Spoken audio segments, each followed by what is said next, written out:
about 5 or 6 weeks ago, I had gotten an email from the fabric store, and it said we were looking for help for people to make additional masks for first responders and healthcare workers. And I started thinking about it, and we know a lot of people that are in healthcare. We know a lot of people that are nurses, and my mom was a nurse, and so we went downstairs into the garage and found fabric and everything that we needed and the supplies. And so we found a pattern online and started sewing as many as we could.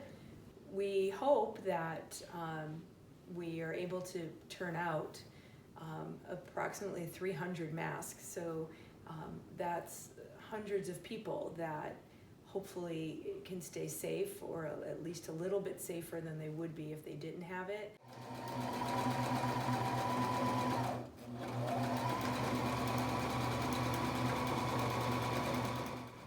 I think it's really important to think about others in situations like these, since nobody in our family has COVID-19.